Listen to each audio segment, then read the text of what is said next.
watching the Double Dip Story Show. Now here's Love 'em. Okay, this story is called Welding Gloves, and it's kind of when we went to Barricakers Corp for New Year's. Barricakers Corp is this little town that is kind of near Harrismith, which is halfway between Durban and Joburg, if you know anything about South African geography.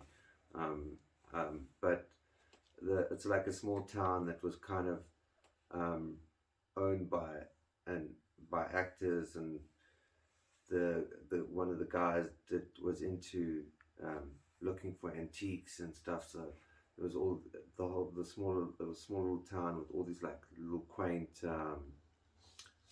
old signs and stuff like all over the place. So my friend was working as a barman at this place, which it was a small little thing that was half like a bar, and then half of it was like kind of like a restaurant, and then I think there was also a post office in that exact same little like one room in the area. So anyway, so we get off the main road, and as we get off the main road, we decide, okay, cool, now this is the time that we're gonna like, take some trips and take some shrooms and stuff, and we'll take some stuff, and now we're cruising along, driving along, like this cool cool mountains, and on the way, and really pretty out there. And so we get to the small town, and as we drive into this little small town, we all like kind of like bust out the car, like all laughing and still like like all on this like festival New Year's vibes, So yeah, so we all get there. Next to my friend that's working at the bar, he comes running out, and he's like, hey guys, whoa, just like before you come with your ruckus, you know what I mean, into the bar, like you just need to know there's this dude that's in there that's like kind of like a psycho, like he's like the Pretoria hitman guy, the guy that like kind of like will always cause fights in all the bars and stuff like that. So he's like, he plays it out and tells us like, listen dude, like no jokes, don't joke around this guy or whatever. So we're like, okay, cool. We're not knowing what to expect, you know what I mean? So we go like walking into the bar, and like kind of walk into the bar, and there's this like fucking guy standing there, and he's like in an orange overall and like a weird like kind of bob haircut, like curly hair, you know what I mean? And like, which was kind of, the bob hair kind of was like kind of psycho, kind of knowing the backstory of this guy's like kind of psycho, and he could snap at any moment, you know what I mean?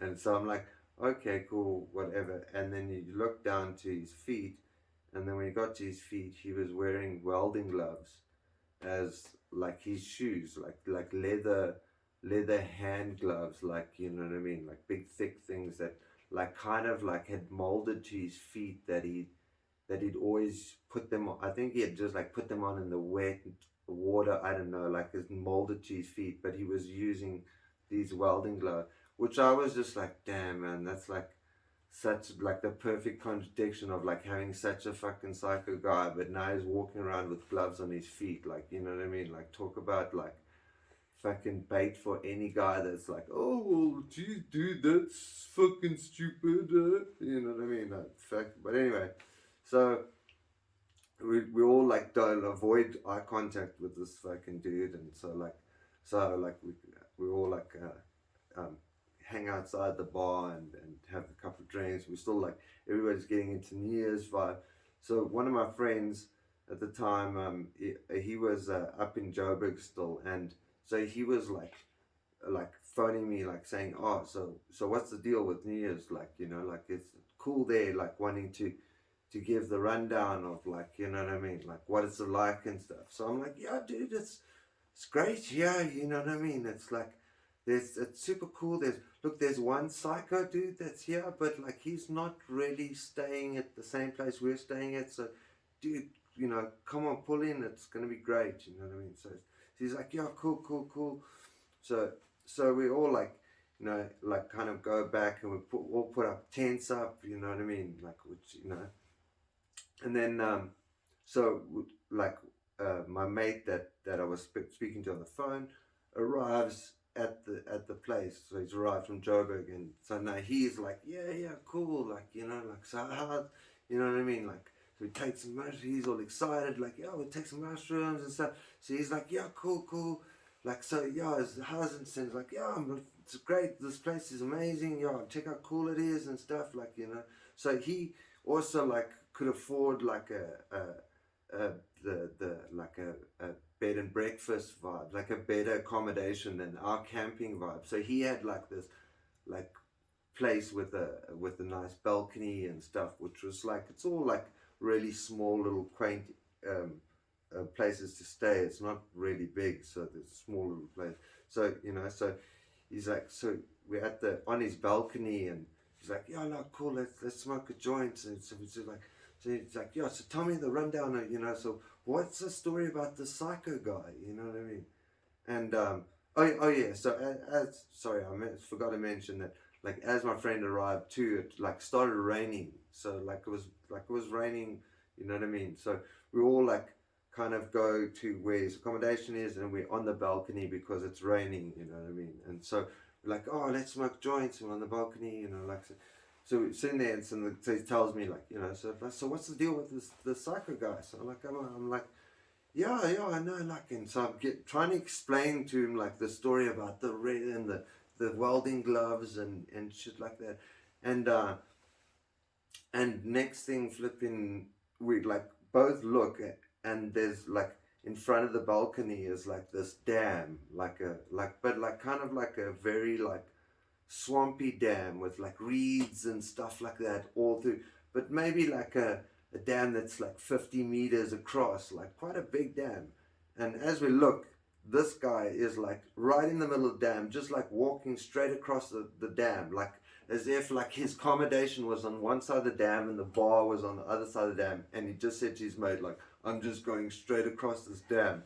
But it was like raining, and this guy was like he had his shirt off, and he was just like walking through this dam like as if like this was just a normal thing for him. He was just like the obvious shortest route, you know what I mean? But like we both like looking at this guy like walking through the dam and like, geez, dude, you know what I mean? Like yeah, that like let me not say anything more about that's the guy you really need to worry about, you know.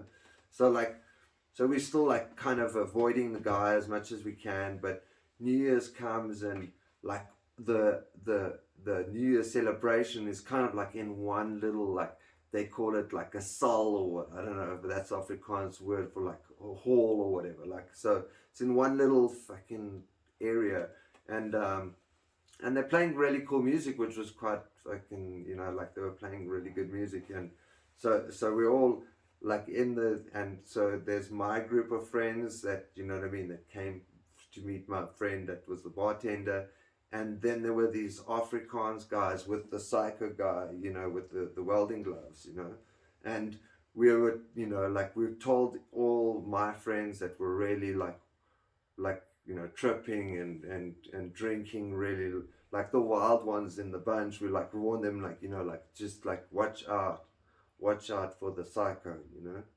So we're doing it, you know, it was obvious too, like their world was very different to our world, and it was like water and oil. It was very obvious that there were two separate, you know what I mean. But the bar, there was only one bar, and so sooner or later, you know, somebody was going to meet, you know. So we're at the sitting there, and we're busy looking, and now the most hazardous person, you know, which is still a good friend of mine, like to this day, he decides no, he's gonna just like go and get another beer, you know. And so as I see him walking to the bar, I see the psycho guy with the welding gloves walking at the same, and I'm like, oh my god, this is not, you know, because I know that my friend is also just like a loudmouth, and so it's not the best two people to be at a bar. So like, but we're just like, okay, cool, well, you know what I mean, we're all adults here, you know what I mean. So we just hang out for a bit. after a while, I'm just like fucking. We're just like, oh my god, I'm a bit worried about, like, you know what I mean. So we come walking into like where the bar area is separate to the way that we are, and like expecting to, like, you know, and both my friend and the psycho like are in like arm hug with each other, and so we're like, geez, dude, you know what I mean, and so like I was just like, oh, I don't know, like fucking, you know what I mean, like they're friends. So I was like, okay, cool. And the big like crazy guy could, all he could end up saying was like, yeah, yeah, I love this guy. He just told me he was Satan. And so yeah, which is kind of the obvious thing that probably one of my friends would have told somebody, yeah, like fucking that's probably gonna smash them or something, like, yeah, dude, don't mess with me, I'm Satan, you know what I mean? Like, and yeah, so they ended up being friends and stuff, and we kind of like got away with not getting killed that night, you know what I mean? And then the next morning, we we end up, which we're about to leave and stuff. So my friends are just like all kind of like nursing a hangover vibes, you know what I mean? And all we're all sitting. So one of my friends is like, you know, they like two of my friends are like, oh, let's play a game of backgammon. I love backgammon. And so they're busy playing a game of backgammon, you know what I mean? And so we're just like in this like really quiet bar with like these big glass windows in front, like looking out. And next thing you just see this like Jeep like pull up, but it's a Jeep, and or like a Land Rover, and it's got like a rooftop tent, but the rooftop tent is it completely open, like, you know what I mean, and he's been driving around with the rooftop tent open, like, you know, so he pulls up with the rooftop tent open, like with a bottle of fucking alcohol, still raging, this psycho from Pretoria, and that comes cruising in, and he's like, yeah, come, who wants to take me to Masiru or something, like some town, like, which I don't even know, but he's like telling me like this is like the Las Vegas, and I've never even heard of this town, you know what I mean? It's like, but no, take us there, that like the party never ends there. I'm just like, okay, cool. And he's like, so all of us are like, no, no, thanks, no, thanks. And yeah, next thing is like, ended up like being like somebody's friend because they like backgammon, and but it was a crazy weekend, and that was pretty much Fat Caker's corpse. So we kind of managed to stay out of the way of the psycho. So watch out for guys that wear welding gloves and wear orange overalls. Thanks for watching, and don't forget to enjoy your